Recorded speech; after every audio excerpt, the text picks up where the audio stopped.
ಎಲ್ಲರೂ ತಜ್ಞರೇ, ತಲೆ ಇಲ್ಲ ಬುಡ ಇಲ್ಲ. ನೀವು ಒಂದರಲ್ಲಿ ನೋಡಿದರೆ ಇದು ಒಳ್ಳೆಯದು ಅಂತ ಹೇಳ್ತಾ ಇರುತ್ತೆ, ಇನ್ನೊಂದರಲ್ಲಿ ನೋಡಿದರೆ ಇದು ಒಳ್ಳೆಯದು ಅಂತ ಇರುತ್ತೆ. ಇವ್ರು ಯಾರೋ ಇಲ್ಲ ನೀವು ಗೋಡಂಬಿ ಬಾದಾಮಿ ಅದನ್ನೆಲ್ಲ ತಿನ್ನಬೇಕು, ಜೀವಕ್ಕೆ ತುಂಬ ಒಳ್ಳೆಯದು ಅಂತ ತಿಂದು ಒಬ್ಬರು ರಿಟೈರ್ಡ್ ಟೀಚರು ಇವರು ತುಂಬ ಒಳ್ಳೆಯದನ್ನು ತುಂಬ ತಿಂದು ಕೊನೆಗೆ they ended up in hypercholesterolemia and diabetes. ನಾವು ಬಳಸುವ ಪ್ರಸಾದನ ಸಾಮಗ್ರಿಗಳಲ್ಲಿ ಏನೇನು ಕೆಮಿಕಲ್ ಇದೆ ಅದರ ಬಗ್ಗೆ ನಾವೇನಾದರೂ ಯೋಚನೆ ಮಾಡಿದ್ದೀವ? ಅದು ಯಾವ ಕೆಮಿಕಲ್ಲಿನ ಬಗ್ಗೆ ನಮಗೆ ಯೋಚನೆ ಇಲ್ಲ. ನಾವು ತಗೊಳ್ಳುವ ಒಂದು ಮಾತ್ರೆಯಲ್ಲಿ ಕೆಮಿಕಲ್ ಇದೆ, ಅದು ಸೀದಾ ನಮ್ಮ ದೇಹದಕ್ಕೆ ಹೋಗುತ್ತೆ, ನಮಗೆ ಕೆಮಿಕಲ್ ಬೇಡ ಅಂತ ಹೇಳುವ ವಿದ್ಯಾವಂತರು ಈಗ ಸಾಕಷ್ಟು ಜನ ಇದೆ. ಕೆಲವು ಮಾಹಿತಿಗಳು ಬೇಕು ನಮಗೆ, ನಾವು ತಗೊಳ್ಳುವ ಔಷಧದ ಬಗ್ಗೆ, ನಮಗಾಗಿರುವ ಕಾಯಿಲೆಗಳ ಬಗ್ಗೆ ಬೇಕು. ಆದರೆ ಅದಕ್ಕಿಂತ ಮುಂಚೆ ನಮ್ಗೆ ಯಾವ ಮಾಹಿತಿ ಬೇಕಾಗಿದೆ? ಈ ದೇಹ ಅಂದರೆ ಏನು, ಈ ದೇಹ ಯಾವ ರೀತಿ ಕೆಲಸ ಮಾಡ್ತಾ ಇದೆ, ಈ ಕಣ್ಣಲ್ಲಿ ನಾನು ನಿಮ್ಮನ್ನು ನೋಡ್ತಿದ್ದೀನಲ್ಲ, ನೋಡುವಾಗ ಈ ಕಣ್ಣು ಯಾವ ರೀತಿ ಕೆಲಸ ಮಾಡುತ್ತೆ, ಪರಿಮಳ ಬರ್ತಾ ಇದೆಯಲ್ಲ ಇವಾಗ ಈ ಮೂಗಿನ ಇದು ಯಾವ ರೀತಿ ಕೆಲಸ ಮಾಡ್ತಾ ಇದೆ, ರುಚಿ ಗೊತ್ತಾಗ್ತಾ ಇದೆಯಲ್ಲ, ನಾಲ್ಗೆ ಯಾವ ರೀತಿ ಕೆಲಸ ಮಾಡ್ತಾ ಇದೆ. ಅಂದರೆ ನಾವು ತಿಳಿಬೇಕಾಗಿದ್ದು ಈ ದೇಹ ಅನ್ನುವ ಅದ್ಭುತವನ್ನು.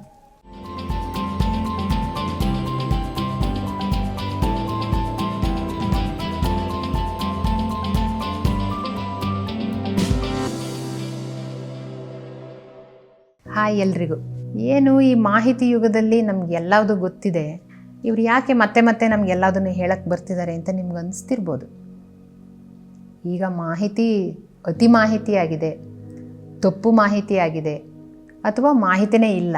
ಇದು ಮೂರೂ ನಮ್ಮ ಎದುರುಗಡೆ ಕಾಣ್ತಾ ಇರೋದ್ರಿಂದ, ಮತ್ತು ತಪ್ಪು ಮಾಹಿತಿ ತಪ್ಪು ಕಲ್ಪನೆಗಳು ಎಲ್ಲೆಲ್ಲಿಗೆಲ್ಲ ಹೋಗಿ ಮುಟ್ಟುತ್ತೆ ಅನ್ನೋದನ್ನು ನಿತ್ಯ ನಾವು ನೋಡ್ತಾ ಇರೋದ್ರಿಂದ ನಿಮ್ಮ ಎದುರುಗಡೆ ಮತ್ತೆ ಬಂದು ಯಾವುದು ಸ್ವಲ್ಪ ನಂಬುವಂಥ ಮಾಹಿತಿ ಅಥವಾ ನೀವು ಈ ರೀತಿ ಯೋಚನೆ ಮಾಡ್ಬೋದಾ ಅನ್ನೋದನ್ನು ನಿಮ್ಮ ಎದುರುಗಡೆ ಮತ್ತೆ ಗಮನ ಸೆಳೆಯೋಕ್ಕೆ ಅಂತ ಹೇಳಬೇಕಾಗಿದೆ. ಎಲ್ಲ ಎಕ್ಸ್ಟ್ರೀಮ್ಗಳನ್ನು ಇವತ್ತು ನೋಡ್ಬೋದು. ನಾನು ಮೊನ್ನೆ ಒಂದು ವಿಡಿಯೋ ನೋಡಿದೆ ಸೋಷಿಯಲ್ ಮೀಡಿಯಾನಲ್ಲಿ. ಅದರೊಳಗೆ ಏನಿತ್ತು, ಒಬ್ಬ ವ್ಯಕ್ತಿ ಹೇಳ್ತಾರೆ, ನನಗೆ ಮುಂಚೆ ಈ ಥರ ಇಷ್ಟೊಂದು ಹೊಟ್ಟೆ ಇತ್ತು, ನನ್ನ ಕ್ರಿಯಾಟಿನಿನ್ ಲೆವೆಲ್ 35 ಇತ್ತು, ನಾನು ಅದು ಯಾರೋ ಹೇಳಿದರು, ಅವರದ್ದು ಡಯೆಟ್ ಮಾಡಿಬಿಟ್ಟೆ, ಅಷ್ಟು ಮಾಡಿದ ಮೇಲೆ ಅವರು ಕೊಟ್ಟಿರೋದೇನೋ ಔಷಧ ತಗೊಂಡ್ಮೇಲೆ ನಂದು ಇವಾಗ ಕ್ರಿಯಾಟಿನ್ ಲೆವೆಲ್ಲು 1.5 ಇಳಿದ್ಬಿಟ್ಟಿದೆ. ನಂಗೆ ಆಶ್ಚರ್ಯ ಆಗೋಯ್ತು. ಬಹುಶಃ ಆ ವ್ಯಕ್ತಿಗೆ ಕ್ರಿಯಾಟಿನ್ ಅಂದರೆ ಏನಂತಾನೆ ಗೊತ್ತಿಲ್ಲ. ಏಕೆಂದರೆ ಕ್ರಿಯಾಟಿನಿನ್ ಅನ್ನೋದು ನಮ್ಮ ಕಿಡ್ನಿ ಹೆಂಗೆ ಕೆಲಸ ಮಾಡ್ತಾ ಇದೆ ಅನ್ನೋದನ್ನು ಮುಖ್ಯವಾಗಿ ಹೇಳುವಂಥದ್ದು. ಸೀರಮ್ ಕ್ರಿಯಾಟಿನಿನ್ 35 ಆಯಿತು ಅಂತಂದರೆ ಅವರು ಡಯಾಲಿಸಿಸ್ ಮೇಲಿರಬೇಕು ಆ ವ್ಯಕ್ತಿ, ಆ ಪೇಷಂಟ್ ಆಗಿರಬೇಕು. ಅವರು ಆ ರೀತಿ ಇರೋಕ್ಕೆ ಸಾಧ್ಯ ಇಲ್ಲ. ಮತ್ತು ಅವರು ತಮ್ಮ ಮುಂಚಿನ ಹೊಟ್ಟೆ ಚಿತ್ರ ತೋರಿಸ್ಕೊಂಡು ಹೇಳೋದಕ್ಕೂ ಆ ಕ್ರಿಯಾಟಿನಿನಿಗೂ ಸಂಬಂಧನೇ ಇಲ್ಲ. ಆಮೇಲೆ ಗೊತ್ತಾಯಿತು ಅದು ಕ್ರಿಯಾಟಿನಿನ್ ಅಲ್ಲ, ಅವರ ಮಾತಿನ ಕೊನೆಯಲ್ಲಿ ಸಿ ರಿಯಾಕ್ಟಿವ್ ಪ್ರೋಟೀನ್ CRP. ಅವ್ರಿಗೆ CRPಗೂ ಕ್ರಿಯಾಟಿನಿನಿಗೂ ವ್ಯತ್ಯಾಸನೇ ಗೊತ್ತಿಲ್ಲ. ಮತ್ತು ಇವಾಗ ಕೆಲವು ಡಯಟಿಷಿಯನ್ಗಳು CRPಯನ್ನು ಮುಖ್ಯವಾಗಿ ಇಟ್ಕೊಳ್ತಾರೆ. CRP ಇವರದ್ದು ಎಷ್ಟಿದೆ, ಇಷ್ಟಿತ್ತು ನೋಡ್ರಿ ನಾನು ಇಷ್ಟು ಮಾಡಿಬಿಟ್ಟೆ. ಆ CRP ಅನ್ನೋದು ಅವರ ಒಬೆಸಿಟಿಗೂ ಅದಕ್ಕೂ ಎಷ್ಟು ಸಂಬಂಧ ಇದೆ ಅನ್ನೋದು ಇನ್ನೂ ಸಮಸ್ಯಾತ್ಮಕ, ದ್ವಂದ್ವಾತ್ಮಕವಾಗಿದೆ. ಅದಿನ್ನೂ ಖಚಿತವಾಗಿ ಏನು ಕನ್ಫರ್ಮ್ ಆಗಿಲ್ಲ. ಆದರೂ ಕೆಲವರು ಆಹಾರದ ಬಗ್ಗೆ ಸಲಹೆ ಕೊಡೋಂಥವ್ರು ಇಟ್ಕೊಂಡಿರ್ತಾರೆ. ಆದರೆ ಅವರು ಸಲಹೆ ಕೊಡೋರು ಹೇಳಿದ್ದನ್ನು ಇವರು ಅವ್ರಿಗೆ ಪ್ರಮೋಟಿಂಗ್ ವಿಡಿಯೋ ಮಾಡುವಾಗ ಇದನ್ನು ಕೇಳಿರೋರು ಏನು ಮಾಡ್ತಾರೆ, ಕ್ರಿಯಾಟಿನನ್ನು ಸರ್ಚ್ ಮಾಡೋಕ್ಕೆ ಶುರು ಮಾಡ್ತಾರೆ. ಇವ್ರು ಯಾವುದೋ ತಗೊಂಡ್ಬಿಟ್ಟಿದಾರಲ್ಲ ಕ್ರಿಯಾಟಿನಿನ್, ನನಗೂ ಸ್ವಲ್ಪ ಜಾಸ್ತಿ ಇದೆಯಂತಲ್ಲ, ನಾನು ಅದನ್ನು ತಗೊಳ್ಬೋದು ಅಂತ ತಗೊಳ್ಳೋಕ್ಕೆ ಶುರು ಮಾಡ್ತಾರೆ.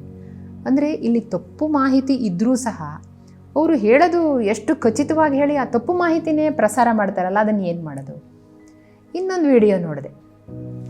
ಅದರಲ್ಲಿ ಒಬ್ಬ ಎಜುಕೇಟೆಡ್ ಮಹಿಳೆ ಥರನೇ ಕಾಣ್ತಾ ಇದ್ರು, ಎಲ್ಲ ತಿಳ್ಕೊಂಡಿರೋರ ಥರನೇ. ಅವ್ರು ಹೇಳ್ತಾ ಇದ್ರು, ನೀವು ಹಾಲು ಕುಡಿಲೇಬೇಡಿ, ಹಾಲು ಕುಡಿದ್ರೆ, ದನದ ಹಾಲು ಕುಡಿದ್ರೆ ನಿಮಗೆ ಬ್ರೆಸ್ಟ್ ಕ್ಯಾನ್ಸರ್ ಬರುತ್ತೆ. ಇದಕ್ಕೆ ನನ್ನದೇ ಎಕ್ಸಾಂಪಲ್ ಇದೆ. ನಾನು ಮುಂಚೆ ಬೆಳಗ್ಗೆ ಮಧ್ಯಾಹ್ನ ಸಂಜೆ ಹಾಲು ಕುಡಿದೆ, ಮೊಸರು ತಿಂತಾ ಇದ್ದೆ, ನನಗೆ ನೋಡಿ ಬ್ರೆಸ್ಟ್ ಕ್ಯಾನ್ಸರ್ ಬಂದು ನನಗೆ ಯಾವ ಫ್ಯಾಮಿಲಿ ಹಿಸ್ಟ್ರಿ ಇಲ್ಲ, ಏನೂ ಇಲ್ಲ, ಕೊನೆಗೆ ನೋಡಿದರೆ ನಂಗೆ ಆಪ್ರೇಷನ್ ಆಯಿತು. ಅವ್ರು ಹೇಳೋದೇನು, ದನಗಳಿಗೆ ಈಸ್ಟ್ರೋಜನ್ ಪ್ರೊಜೆಸ್ಟ್ರಾನಿನ ಅಂದರೆ ಬೇರೆ ಆಕ್ಸಿಟೋಸಿನ್ ಇಂಜೆಕ್ಷನ್ ಕೊಟ್ಟಿರ್ತಾರೆ, ಆ ಹಾಲನ್ನು ನಾವು ತುಂಬ ಸೇವಿಸೋದ್ರಿಂದ ನನಗೂ ಕ್ಯಾನ್ಸರ್ ಬಂತು ಅನ್ನೋದು ಅವರ ಒಂದು ಮಾತಿನ ಧಾಟಿ. ಹಂಗೆ ನೋಡಿದರೆ ಇನ್ನೊಂದು ವೆಜಿಟೇರಿಯನಿಸಮನ್ನು ಪ್ರಪೋಸ್ ಮಾಡೋರು ಅಥವಾ ಅದನ್ನೇ ಇದು ಮಾಡೋರು ಏನು ಹೇಳ್ಬೋದು, ನೀವು ಟೆಂಡರ್ ಚಿಕನ್ ತಿಂತೀರಲ್ಲ, ಕೋಳಿ ತಿಂತೀರಲ್ಲ, ಕೋಳಿಗೂ 40 ದಿವಸ ಆಗೋದ್ರೊಳಗೆ ಏನೇನೋ ಇಂಜೆಕ್ಷನ್ ಕೊಟ್ಟಿರ್ತಾರೆ, ಆ ಇಂಜೆಕ್ಷನನ್ನು ನೀವು ತಗೊಳ್ಳೋದ್ರಿಂದನೇ ನಿಮಗೆ ಇದೇನೋ ಆಗ್ತಾಯಿದೆ. ಇದನ್ನೆಲ್ಲ ಕೇಳಿ ಇದನ್ನು ತಪ್ಪು ಮಾಹಿತಿನ ಈ ರೀತಿ ಹರಡ್ಕೊಳ್ತಿದ್ದಾರಲ್ಲ, ಇದನ್ನು ಏನು ಹೇಳಬೇಕು? ಸೊ ಇಂಥ ಕಾಲದಲ್ಲಿ ಸರಿಯಾದ ಮಾಹಿತಿಗೋಸ್ಕರ ನಾವು ಪದೇ ಬಂದು ಹೇಳ್ತಾ ಇರಬೇಕು ಅನ್ನೋ ಅಗತ್ಯ ಬಂದಿದೆ ಇವತ್ತು ಅಂತ ಅನಿಸುತ್ತೆ. ಮತ್ತು ಈ ಡೆಂಗಿ ಸೀಸನಲ್ಲಂತೂ ಅದರ ವಿಡಿಯೋನ ನಾನು ಆಗಲೇ ಮುಂಚೆ ಮಾಡಿ ಬಿಟ್ಟಿರೋದು ಇದೆ. ಡೆಂಗಿ ಕಾಲದಲ್ಲಂತೂ ಪಪ್ಪಾಯಿ ಎಲೆ ತಿಂದರೆ ಪ್ಲೇಟ್ಲೆಟ್ ಕೌಂಟ್ ಹೆಚ್ಚಾಯಿತು, ಅದು ಏನೋ ತಿಂದೆ, ಈ ಫ್ರೂಟ್ ತಿಂದೆ, ಅದು ತಿಂದೆ, 35,000 ಇದ್ದಿದ್ದು ನಾಳೆ 65,000 ಆಯಿತು. ಅದು ಏನು ತಿಂದೇ ಇದ್ದರೂ 35,000 ಇದ್ದಿದ್ದು ನಾಳೆ 1,00,000 ಆಗಿರೋದು ಇದೆ. ಅದನ್ನು ತಿಂತಾ ಇರುವಾಗಲೂ 1,00,000 ಇವತ್ತಿದ್ದಿದ್ದು ನಾಳೆ 10,000 ಆಗಿರೋದು ಇದೆ. ಅದು ಯಾವುದೂ ಸಹ ಖಚಿತವಾಗಿ ವೈಜ್ಞಾನಿಕವಾಗಿ ಪ್ರೂವ್ ಆಗಿರುವಂಥದ್ದಲ್ಲ. ಆದರೆ ಇವತ್ತು ಮಾಹಿತಿನ ಹಂಚ್ಕೊಳ್ಳೋಕ್ಕೆ ನಮಗೆ ಎಷ್ಟು ಓಪನ್ ಪ್ಲ್ಯಾಟ್ಫಾರ್ಮ್ ಇದೆ ಅಂತಂದರೆ, ಎಲ್ಲರೂ ತಜ್ಞರೇ, ತಲೆ ಇಲ್ಲ ಬುಡ ಇಲ್ಲ. ನೀವು ಒಂದರಲ್ಲಿ ನೋಡಿದರೆ ಇದು ಒಳ್ಳೆಯದು ಅಂತ ಹೇಳ್ತಾ ಇರುತ್ತೆ, ಇನ್ನೊಂದರಲ್ಲಿ ನೋಡಿದರೆ ಇದು ಒಳ್ಳೆಯದು ಅಂತ ಇರುತ್ತೆ. ಇವ್ರು ಯಾರೋ ಇಲ್ಲ ನೀವು ಗೋಡಂಬಿ ಬಾದಾಮಿ ಅದನ್ನೆಲ್ಲ ತಿನ್ನಬೇಕು, ಜೀವಕ್ಕೆ ತುಂಬ ಒಳ್ಳೆಯದು ಅಂತ ತಿಂದು ಒಬ್ಬರು ರಿಟೈರ್ಡ್ ಟೀಚರು, ಬಾದಾಮಿ ತುಂಬ ಒಳ್ಳೆಯದಂತೆ, ನಾನು ದಿವಸ ಬಾದಾಮಿ 28 ಬಾದಾಮಿ ತಿಂದೆ, ಗೋಡಂಬಿ ತುಂಬ ಒಳ್ಳೆಯದಂತೆ, ನೆಲ್ಲಿಕಾಯಿ ತುಂಬ ಒಳ್ಳೆಯದಂತೆ, ಬೆಲ್ಲ ತುಂಬ ಒಳ್ಳೆಯದಂತೆ, ಎಳ್ಳು ತುಂಬ ಒಳ್ಳೆಯದಂತೆ. ಇವರು ತುಂಬ ಒಳ್ಳೆಯದನ್ನು ತುಂಬ ತಿಂದು ಕೊನೆಗೆ they ended up in hypercholesterolemia and diabetes. So ನಮಗೆ ಇಲ್ಲಿ ಬೇಕಾಗಿರೋದು ಬರೀ ಮಾಹಿತಿ ಅಷ್ಟೇ ಅಲ್ಲ, ಎಷ್ಟು ಬೇಕು, ಯಾವಾಗ ಬೇಕು ಅನ್ನೋ ಒಂದು ಜ್ಞಾನ ನಮಗೆ ಅಗತ್ಯ ಇದೆ.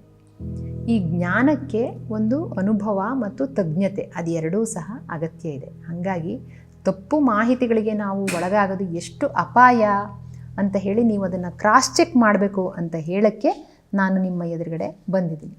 ಈ ತಪ್ಪು ಮಾಹಿತಿ ಇನ್ನೂ ನಮ್ಮ ದೇಹದ ಬಗ್ಗೆ ಮೊದಲಿಂದ ಇದ್ದಿದ್ದು ಏನು ಕಡಿಮೆ ಇಲ್ಲ. ಇದು ತಿಂದರೆ ಹೀಟ್ ಆಗುತ್ತೆ, ಇದು ತಿಂದರೆ ಕೋಲ್ಡ್ ಆಗುತ್ತೆ, ಇದು ತಿಂದರೆ ಉಷ್ಣ ಆಗುತ್ತೆ, ಇದು ಗರಮಿ ಆಗುತ್ತೆ. ಬೇರೆ ಬೇರೆ ಕಡೆಗಳಲ್ಲಿ ಬೇರೆ ಬೇರೆ ಭಾಷೆ ಹೇಳಿ ಆಹಾರದ ಬಗ್ಗೆ ನಮಗಿರುವ ತಪ್ಪು ಕಲ್ಪನೆಯಿಂದನೇ ಅರ್ಧ ಅಪೌಷ್ಟಿಕತೆ. ನಮ್ಮಲ್ಲಿರೋ ಅಪೌಷ್ಟಿಕತೆಗೆ, ಆಹಾರ ಸಂಬಂಧಿ ಸಮಸ್ಯೆಗೆ ಅರ್ಧ ಕಾರಣ ನಮ್ಮ ಅಜ್ಞಾನ, ಅರ್ಧ ಕಾರಣ ಅಲಭ್ಯತೆ, ಎರಡೂ ಇದೆ ಅಂತ ಹೇಳ್ಬೋದು. ಇದ್ದಿದ್ದನ್ನು ಸಹ ಅದು ಕೊಡಿ ಅಂದರೆ ಬೇಡ ಅದು ಹೀಟ್ ಆಗುತ್ತೆ, ಕೊಡಲ್ಲ. ಇರುವ ಒಳ್ಳೆಯದನ್ನು ಕೊಡದೇ ಇರುವಂಥದ್ದನ್ನು ನಾವು ಒಂದು ಕಡೆ ನೋಡ್ಬೋದು, ಮತ್ತು ಇನ್ನೊಂದು ಕಡೆ ತಪ್ಪು ಮಾಹಿತಿಯಿಂದ ಆಗ್ತಾ ಇರುವಂಥ ಅನಾಹುತನ ನಾವು ನೋಡ್ಬೋದು. ಇತ್ತೀಚಿನ ಅಮ್ಮಂದರು ತಮ್ಮ 8-10 ವರ್ಷದ ಮಗಳಿಗೆ ಎದೆ ಮೇಲೆ ಗಂಟಾಗಿದೆ, ಅಯ್ಯೋ ಇವಳಿಗೇನಾದ್ರು ಕ್ಯಾನ್ಸರ್ ಆಗಿಬಿಡ್ತಾ ಅಂತ ಕರ್ಕೊಂಬರ್ತಾರೆ. ನಗಬೇಕು ಅಳಬೇಕು ಅಂತ ಗೊತ್ತಾಗಲಿ. ಅಲ್ಲ ಕಣ್ರಿ, ನಿಮಗೂ 8-10 ವರ್ಷ ಆದವಾಗ ನಿಮಗೂ ಒಂದು ಎದೆ ಮೇಲೆ ಗಂಟು ಬಂದು ಆ ಗಂಟು ದೊಡ್ಡಾದ ಮೇಲೆ ಸ್ತನ ಅಂತ ರೂಪುಗೊಂಡಿರೋದು, ನೀವು ಒಂದೇ ಸಲ ಮಗುನ ಎದುರುಗಡೆ ಕ್ಯಾನ್ಸರ್ ಅಂತ ಹೇಳಿರೋದಕ್ಕೆ ಹೆದರಿಕೆ ಆಗಲ್ವಾ ಅಂತ ಅವರಿಗೆಲ್ಲ ಹೇಳಿ ಕಳಿಸ್ಬೇಕಾಗುತ್ತೆ. ಅಂದರೆ ಅಂಥ ನಮ್ಮ ದೇಹ ಹೆಂಗೆ ಸಹಜವಾಗಿದೆ ಅನ್ನೋದನ್ನೂ ತಿಳ್ಕೊಳ್ಳದೆ ಒಂದೇ ಸಲ ಬಿಳಿಮುಟ್ಟು ಹೋಯ್ತಂದರೆ ಗರ್ಭಕೋಶದ ಕ್ಯಾನ್ಸರ್ ಅನ್ಕೊಂಬಿಡೋದು, ಎದೆ ಮೇಲೊಂದು ಗಂಟು ಬಂದ ಕೂಡಲೇ ಎದೆ ಕ್ಯಾನ್ಸರು, ತೀರಾ ಮೊದಲೇ ದೊಡ್ಡ ಕಾಯಿಲೆಗೆ ತಮ್ಮನ್ನೇ ತಾವು ಡಯಾಗ್ನೋಸ್ ಮಾಡ್ಕೊಳ್ಳುವಂಥದ್ದು ಇವಾಗ ತುಂಬ ಆಗಿದೆ ಅಂತ ಹೇಳ್ಬೋದು. ನನ್ನ ಫೇವರೇಟ್ ನಂದಿನಿ ಚೀಸ್. ಈಗ ಎಲ್ಲರ ಫೇವರೇಟ್ ನಂದಿನಿ ಚೀಸ್. ಒಂದು ಜೋಕಿದೆ, ಅಂದರೆ ಎಷ್ಟು ನಮ್ಮ ದೇಹನೇ ನಾವು ನೋಡ್ಕೊಂಡಿರಲ್ಲ ಅಂತಂದರೆ, ಒಬ್ಬ ಹುಡುಗಂಗೆ ಮಾಸ್ತರು ಸರಿ ಹೊಡೆದ್ರಂತೆ. ಚೆನ್ನಾಗಿ ಹೊಡೆದ ಮೇಲೆ ಅವನು ಹಿಂದಿನ ದಿವಸ ಉಳಿದು ಹುಡುಗರಿಗೂ ಹೊಡೆದಿರ್ತಾರೆ.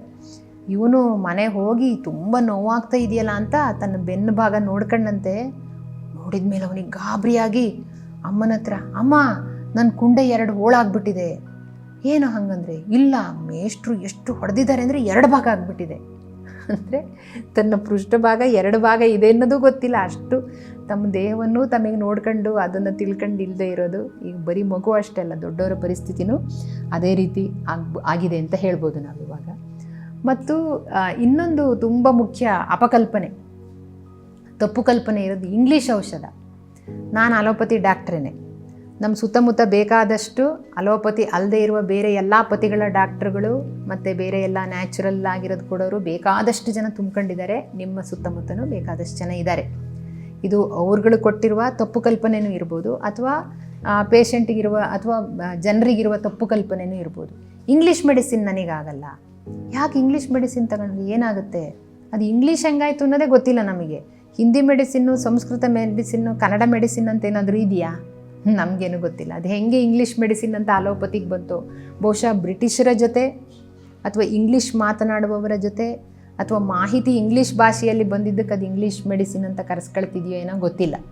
ಇರಲಿ, ಆ ಇಂಗ್ಲೀಷ್ ಮೆಡಿಸಿನ್ ಇದೆಯಲ್ಲ ಅದೆಲ್ಲ ಕೆಮಿಕಲ್ಲು, ಅದು ತಗೊಂಡ್ರೆ ಡೇಂಜರು. ಹಾಗಾಗಿ ನನಗೇನಾದರೂ ನೀವು ನ್ಯಾಚುರಲ್ಲಾಗಿ ಏನಾದರೂ BP ಕಡಿಮೆ ಮಾಡ್ಕೋಬೋದಾ ಹೇಳಿ, ನ್ಯಾಚುರಲ್ಲಾಗಿ ಏನಾದರೂ ಇದಕ್ಕೇನಾದರೂ ಇದ್ದರೆ ಹೇಳಿ ಅನ್ನೋದು ಎಷ್ಟೋ ಜನರ ಆಯ್ಕೆ ಆಗಿರುತ್ತೆ. ಆಯಿತು, ನ್ಯಾಚುರಲ್ಲಾಗಿ ನೀವೇ ಕಡಿಮೆ ಮಾಡ್ಕೊಳ್ಳೋದು ನಿಮ್ಮ ಆಯ್ಕೆ, ನಿಮ್ಮ ಆಯ್ಕೆಯನ್ನು ನಾನು ಗೌರವಿಸ್ತೀನಿ. ಆದರೆ ಇದು ಕೆಮಿಕಲ್ ಅನ್ನೋದ್ರ ಬಗ್ಗೆ ನೀವು ಯೋಚನೆ ಮಾಡಬೇಕು ಅನ್ನೋದನ್ನು ನಾನು ಹೇಳೇ ಕಳಿಸ್ತೀನಿ. ಮತ್ತು ನಿಮ್ಮಲ್ಲೂ ಸಹ ಇದನ್ನು ನಾನು ಹೇಳೋಕ್ಕೆ ಇಷ್ಟಪಡ್ತೀನಿ. ಯಾವುದರಲ್ಲಿ ಕೆಮಿಕಲ್ ಇಲ್ಲ, ಇದರಲ್ಲಿ ಕೆಮಿಕಲ್ ಇದೆ, ಇದು ಡೇಂಜರು ಅಂತ ಹೇಳ್ತೀವಲ್ಲ, ಅದನ್ನು ಇತ್ತೀಚಿನ ಯಂಗ್ಸ್ಟರ್ಸು, ಈಗ ಮಾಹಿತಿ ಹೆಚ್ಚಿರೋರು, ಕಲಿತಿರೋರು, ನಾವು ಯಾರು ಹೇಳ್ತೀವೋ ಅವ್ರು ಅದನ್ನು ಹೇಳ್ತಾರೆ. ನೀವು ಆ ಪ್ಲ್ಯಾಸ್ಟಿಕ್ ಬಾಟ್ಲಿಯಲ್ಲಿ ನೀರು ಕುಡಿತೀರಲ್ಲ, ಪ್ಲ್ಯಾಸ್ಟಿಕ್ ಅನ್ನೋದು ಎಂಥ ಕೆಮಿಕಲ್ಲು, ಅದ್ರ ಬಗ್ಗೆ ನೀವು ಸರ್ಚ್ ಮಾಡಿದ್ದೀರಾ ಯಾವಾಗಲಾದರೂ? ಚಾಕ್ಲೇಟನ್ನು ತಿಂತೀವಲ್ಲ, ಐಸ್ ಕ್ರೀಮನ್ನು ತಿಂತೀವಲ್ಲ, ಇನ್ಯಾವ್ಯಾವುದೋ ಪ್ಯಾಕ್ಡ್ ಫುಡ್ ತಿಂತೀವಲ್ಲ, ಅದಕ್ಕೆ ಯಾವ್ಯಾವ ಕೆಮಿಕಲನ್ನು ಆ್ಯಡ್ ಮಾಡಿದ್ದಾರೆ? ಅದರ ಪರಿಮಳಕ್ಕೆ, ಅದರ ಬಣ್ಣಕ್ಕೆ, ಅದರ ಕ್ರಿಸ್ಪಿನೆಸ್ಸಿಗೆ, ಅಥವಾ ಅದು ತಾಜಾಗಿ ಉಳಿಬೇಕು ಅನ್ನೋಕ್ಕೆ ಯಾವ್ಯಾವ ಕೆಮಿಕಲ್ ಆ್ಯಡ್ ಮಾಡಿದ್ದೀರಾ? ಅದ್ರ ಬಗ್ಗೆ ನೀವೇನಾದರೂ ಯೋಚನೆ ಮಾಡಿದ್ದೀರಾ? ನಾವು ಬಳಸುವ ಪ್ರಸಾದನ ಸಾಮಗ್ರಿಗಳಲ್ಲಿ ಏನೇನು ಕೆಮಿಕಲ್ ಇದೆ ಅದ್ರ ಬಗ್ಗೆ ನಾವೇನಾದರೂ ಯೋಚನೆ ಮಾಡಿದ್ದೀವಾ? ಅದು ಯಾವ ಕೆಮಿಕಲ್ಲಿನ ಬಗ್ಗೆ ನಮಗೆ ಯೋಚನೆ ಇಲ್ಲ. ನಾವು ತಗೊಳ್ಳುವ ಒಂದು ಮಾತ್ರೆಯಲ್ಲಿ ಕೆಮಿಕಲ್ ಇದೆ, ಅದು ಸೀದಾ ನಮ್ಮ ದೇಹದಕ್ಕೆ ಹೋಗುತ್ತೆ, ನಮಗೆ ಕೆಮಿಕಲ್ ಬೇಡ ಅಂತ ಹೇಳುವ ವಿದ್ಯಾವಂತರು ಈಗ ಸಾಕಷ್ಟು ಜನ ಇದ್ದಾರೆ. ಸೊ ಯಾವುದು ಕೆಮಿಕಲ್ ಅಲ್ಲ. ನಾವು ತಿನ್ನೋ ಉಪ್ಪಿದೆಯಲ್ಲ, ಸೋಡಿಯಂ ಕ್ಲೋರೈಡ್, ಅದು ನೀರು ಅನ್ನೋದು H2O, ಯಾವುದು ಕೆಮಿಕಲ್ ಇಲ್ಲ. ಇಡೀ ಈ ಮನುಷ್ಯನ ಭೌತಿಕ ದೇಹ, ಮನುಷ್ಯರ ತಲೆಯಿಂದ ಹಿಡಿದು ಕಾಲಿನ ಉಗುರಿನ ತನಕ ಪ್ರತಿಯೊಂದು ಭಾಗವೂ ಹಲವು ಕೆಮಿಕಲ್ಗಳ, ಹಲವು ಸಂಯುಕ್ತಗಳ, ರಾಸಾಯನಿಕಗಳ, ಲವಣಗಳ, ಅದು ಎಲ್ಲದರ ಸಂಯೋಜನೆಯಿಂದ ಆಗಿರೋದು. This whole body is a combination of many chemicals, innumerable chemicals. ಹಂಗಿರುವಾಗ ನಾವು ಕೆಮಿಕಲ್ಗಳನ್ನು ಹಾಕಿ ಬೆಳೆನ ಬೆಳಿತೀವಿ, ಕೆಮಿಕಲ್ಲಿಂದ ಹಣ್ಣುಗಳಿಗೆ ಹಾಕಿ ಹಣ್ಣು ಮಾಡ್ತೀವಿ, ಹುಳ ಬರದಂಗೆ ನೋಡ್ಕೊಳ್ತೀವಿ. ಆ ಎಲ್ಲ ಕೆಮಿಕಲ್ಗಳನ್ನು ಏನೂ ಒಂಚೂರು ರವಷ್ಟು ಯೋಚನೆ ಇಲ್ಲದೆ ಎಲ್ಲದನ್ನು ಬಳಸಿ, ಪ್ಲ್ಯಾಸ್ಟಿಕ್ಕನ್ನು ಬಳಸಿ, ಪ್ರಸಾದನ ಸಾಮಗ್ರಿ ಬಳಸಿ ಮಾತ್ರೆ ತಗೊಳ್ಳೋದು ಬಂದರೆ ಮಾತ್ರ ನಮಗೆ ಕೆಮಿಕಲ್ ಆಗಲ್ಲ. ನಾವು ಯಾವುದೋ ಹಿಮಾಲಯದ ಬೆಟ್ಟ ಗುಡ್ಡದಲ್ಲಿರುವ ಯಾವುದೋ ಎಲೆಯಿಂದ ಮಾಡಿರೋದು, ಅದು ಯಾರ್ಯಾರೋ ದೇವರಿದಾರಲ್ಲ, ಸುಳ್ಳೆ ಅಂಥ ದೇವ್ ಇಂಥ ದೇವ್ ಅಂತ ಹೆಸರಿಟ್ಕೊಂಡಿರುವ ಕಾವಿದಾರಿಗಳು ಕೊಡುವ ಸುಳ್ಳು, ಅದರಲ್ಲಿ ಹಿಮಾಲಯದ ಗಿಡಮೂಲಿಕೆಗಳು ಇಲ್ಲ, ಹಿಮಾಲಯದ ಬೇರೂ ಇಲ್ಲ, ಎಲ್ಲ ಇರೋದು ಹೆಸರಷ್ಟೇ. ಮತ್ತು ಎಲ್ಲ ಅಂಥ ಆರ್ಟಿಫಿಷಿಯಲ್ ಫ್ಲೇವರ್ಗಳು, ಆರ್ಟಿಫಿಷಿಯಲ್ ಗಿಡಮೂಲಿಕೆಯ ಪರಿಮಳನೂ ಬರುವಂಥ ಆರ್ಟಿಫಿಷಿಯಲ್ ವಸ್ತುಗಳು, ಕೆಮಿಕಲ್ಲೇ ಅದರಲ್ಲಿ ತುಂಬಿರ್ತಾರೆ. ಅದನ್ನೆಲ್ಲ ಇವರು ಗಿಡಮೂಲಿಕೆ ಅಂತ ಹಿಮಾಲಯದ್ದು ಅಂತ ತಿಂದು ಒಂದು ಮಾತ್ರೆ ನುಂಗಲಿಕ್ಕೆ ಇದು ಕೆಮಿಕಲ್ ಅಂತ ಹೇಳುವ ಪರಿಸ್ಥಿತಿನ ಇವತ್ತು ನಾವು ನೋಡ್ತಾ ಇದ್ದೀವಿ. ಸೊ ಇಂಥ ವಿಚಾರ ಇರೋದ್ರಿಂದ ನಾನು ಮಾಹಿತಿನ ತಪ್ಪಂತ ಹೇಳ್ತಿಲ್ಲ. ನೀವು ಮಾಹಿತಿನ ಎಲ್ಲಿ, ಯಾವಾಗ, ಯಾರಿಂದ ತಗೋಬೇಕು, ಇದ್ರ ಬಗ್ಗೆ ಒಂದು ವಿವೇಚನೆಯನ್ನು ಇಟ್ಕೊಳ್ಳೋದು ತುಂಬ ಅಗತ್ಯವಾಗಿದೆ. ನಮ್ಮ ಮೆಡಿಕಲ್ ವಲಯದಲ್ಲಿ ಒಂದು ಜೋಕು ಚಾಲ್ತಿಯಲ್ಲಿದೆ. ನಾನು ನನ್ನ ಫೀಸನ್ನು 4 ಥರ ಇಟ್ಟಿದ್ದೀನಿ, ಇದು ಒಬ್ಬರು ಹೇಳೋದು ಮತ್ತೊಬ್ಬರು ಡಾಕ್ಟ್ರ್ ಹತ್ರ ಸಿಕ್ಕವಾಗ. ನಂದೇ ಡಯಾಗ್ನೋಸಿಸ್ಸು, ನಂದೇ ಟ್ರೀಟ್ಮೆಂಟು, ಕನ್ಸಲ್ಟೇಷನ್ ಫೀ 100 ರೂಪಾಯಿ. ನಂದೇ ಡಯಾಗ್ನೋಸಿಸ್ಸು, ನಿಮ್ಮ ಟ್ರೀಟ್ಮೆಂಟು, ಕನ್ಸಲ್ಟೇಷನ್ ಫೀ 200 ರೂಪಾಯಿ. ನಿಮ್ಮ ಡಯಾಗ್ನೋಸಿಸ್ಸು, ನನ್ನ ಟ್ರೀಟ್ಮೆಂಟು, ಕನ್ಸಲ್ಟೇಷನ್ ಫೀ 500 ರೂಪಾಯಿ. ನಿಮ್ಮ ಡಯಾಗ್ನೋಸಿಸ್ಸು, ನಿಮ್ಮದೇ ಟ್ರೀಟ್ಮೆಂಟು, ಕನ್ಸಲ್ಟೇಷನಿಗೆ ನನ್ನ ಹತ್ರ ಬಂದಿದ್ದೀರಾ ಅಂದರೆ 1000 ರೂಪಾಯಿ. ಇದು ತಮಾಷೆ ಥರ ನಿಮಗೆ ಕೇಳಿಸ್ಬೋದು.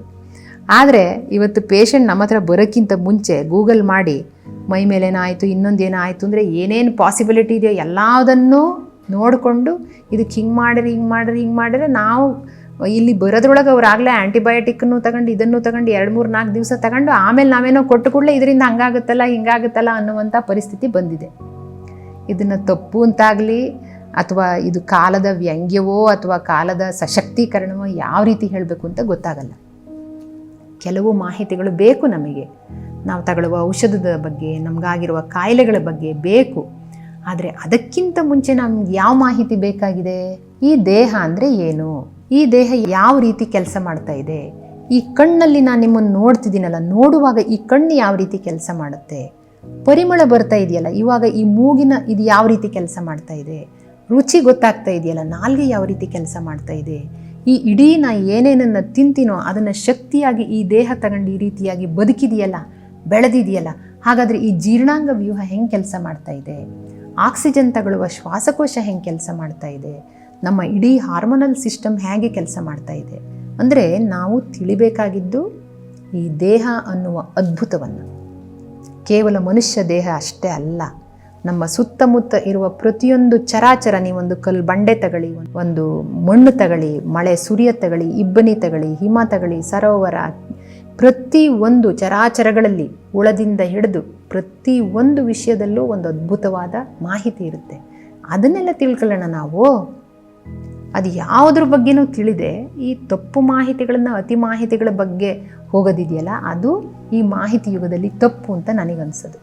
ನಾವೆಲ್ಲ ಮುಂಚೆ ಅಂದ್ಕೊಳ್ತಾ ಇದ್ವಿ, ಅಥವಾ ಸಾವಿತ್ರಿಬಾಯಿ ಫುಲೆ, ಜ್ಯೋತಿಬಾ ಫುಲೆ ಅವ್ರ ಕಾಲದಿಂದನೂ ಶಿಕ್ಷಣ ಸಿಕ್ಕರೆ ಅಜ್ಞಾನ ತೊಲಗುತ್ತೆ. ಆದರೆ ಶಿಕ್ಷಣದಿಂದ ಅಜ್ಞಾನಕ್ಕಿಂತನೂ ತಪ್ಪು ಜ್ಞಾನ ಜನರ ತಲೆ ಒಳಗೆ ಎಷ್ಟು ಕೂತ್ಬಿಟ್ಟಿದೆ ಅಂತಂದರೆ, ಅದನ್ನು ಹೋಗಲಾಡಿಸಿ ನಿಜ ಯಾವುದೋ ಅದನ್ನು ತುಂಬೋದು ತುಂಬ ಕಷ್ಟ ಇದೆ. ಇದು ಕೇವಲ ವೈದ್ಯಕೀಯ ರಂಗದಲ್ಲಿ ಅಷ್ಟೇ ಅಲ್ಲ, ಎಲ್ಲ ಕಡೆ ಆಗ್ತಿರೋದು ಇದೇ ರೀತಿ. ಹಾಗಾಗಿ ನಾನೇನು ಹೇಳೋದು, ನೀವು ಮೊದಲು ನಿಮ್ಮ ದೇಹವನ್ನು ತಿಳ್ಕೊಳ್ಳಿ. ನಿಮ್ಮ ದೇಹದ ಪ್ರತಿಯೊಂದು ಅಂಗಾಂಗ, ನಿಮ್ಮ ಸುತ್ತಮುತ್ತ ಇರುವ ಪ್ರತಿಯೊಂದು ಜೀವಿ ಅಜೀವಿ ಅದು ಹೆಂಗೆ ಬಂತು, ಯಾವ ರೀತಿ ಆಯಿತು, ನನಗೂ ಅದಕ್ಕೂ ಇರುವ ಸಂಬಂಧ ಏನು, ಅವರಿಗಾಗಿರುವ ಹಾನಿ ಅಥವಾ ಲಾಭ, ಅದರಿಂದ ನನಗಾಗುವ ಉಪಯೋಗ ಅಥವಾ ಅಪಾಯ ಏನೇನು, ಇಂಥ ಹಲವು ವಿಚಾರಗಳಿದೆ ನಮ್ಮ ಹತ್ರ. ತಿಳ್ಕೊಳ್ಳಿ. ಅದನ್ನೆಲ್ಲ ನೀವು ಅಂಥ ಮಾಹಿತಿಗಳನ್ನೆಲ್ಲ ಗೂಗಲ್ ಮಾಡಿ ತಿಳ್ಕೊಳ್ಳಿ. ನಿಮ್ಮ ದೇಹನ ತಿಳ್ಕೊಂಡ್ಮೇಲೆ, ಸರಿಯಾಗಿ ತಿಳ್ಕೊಂಡ್ಮೇಲೆ ಅದರಲ್ಲಾಗಿರುವ ಏರುಪೇರುಗಳನ್ನು ನೀವು ಖಚಿತವಾಗಿ ಗುರುತಿಸೋಕ್ಕೆ ಸಾಧ್ಯ ಆಗುತ್ತೆ. ಆವಾಗ ನೀವು ಒಬ್ಬ ತಜ್ಞರ ಹತ್ರ ಹೋಗ್ರಿ. ಕೆಲವು ವಿಚಾರಗಳಿಗೆ ತಜ್ಞತೆ ತುಂಬ ಅಗತ್ಯ ಇದೆ. ಯಾವುದು ಓದು ಅಥವಾ ನಾವು ಶಿಕ್ಷಣ ಅಂತ ಹೇಳ್ತೀವೋ, ಶಿಕ್ಷಣದಿಂದ ಬಂದಿದ್ದು, ಓದು ಶಿಕ್ಷಣದಿಂದ ಬಂದಿದ್ದು ಅನುಭವ ಮತ್ತು ವಿಶ್ಲೇಷಣೆ, ಅನಾಲಿಸಿಸ್, ಇದು 3 ಸೇರಿ ಆಗುವಂಥದ್ದು ತಜ್ಞತೆ. ಕೇವಲ ಮಾಹಿತಿಯಿಂದ ತಜ್ಞತೆ ಬರೋಕ್ಕೆ ಸಾಧ್ಯ ಇಲ್ಲ. ಸೊ ಕೇವಲ ಮಾಹಿತಿ ತಗೊಂಡು ಮೊನ್ನೆ ತಮಿಳ್ನಾಡಲ್ಲಿ ಯಾರೋ ಒಬ್ಬರು ನನ್ನ ಹೆಂಡತಿ ಡೆಲಿವರಿ ನಾನೇ ಮಾಡಿಸ್ತೀನಿ ಅಂತ ಗೂಗಲಲ್ಲಿ ಇಟ್ಕೊಂಡು ನಾರ್ಮಲ್ ಡೆಲಿವರಿನ ಮನೇಲಿ ಮಾಡಿಸೋದು ಹೆಂಗೆ ಅಂತ ಹೇಳಿ ಕೊನೆಗೆ ಅವನ ಹೆಂಡತಿ ಮಗು ಇಬ್ಬರು ಸತ್ತೋದ್ರು. ಸೊ ಇಂಥ ಅಪಾಯಕರ ಕೆಲಸಗಳಿಗೆ ಕಡಿಮೆ ಆಗಿದೆ. ಸೆಲ್ಫ್ ಮೆಡಿಕೇಷನ್ ಮಾಡ್ಕೊಳ್ಳದೆ ನಿಮಗೆ ವಿಶ್ವಾಸ ಇರುವಂತಹ ಒಬ್ಬರನ್ನ ಇಟ್ಕೊಳ್ಳಿ, ಒಬ್ಬ ವೈದ್ಯರನ್ನು ಇಟ್ಕೊಳ್ಳಿ, ವೈದ್ಯೆಯನ್ನು ಇಟ್ಕೊಳ್ಳಿ. ನಿಮಗೆ ಯಾರ ಹತ್ರ ವಿಶ್ವಾಸ ಇದೆಯೋ ಅವ್ರ ಹತ್ರ ಒಂದು ಮಾನವ ಸಂಬಂಧ ಬೆಳೆಸಿ ಮೊದಲು, ಆಮೇಲೆ ವೈದ್ಯ ರೋಗಿ ಸಂಬಂಧ.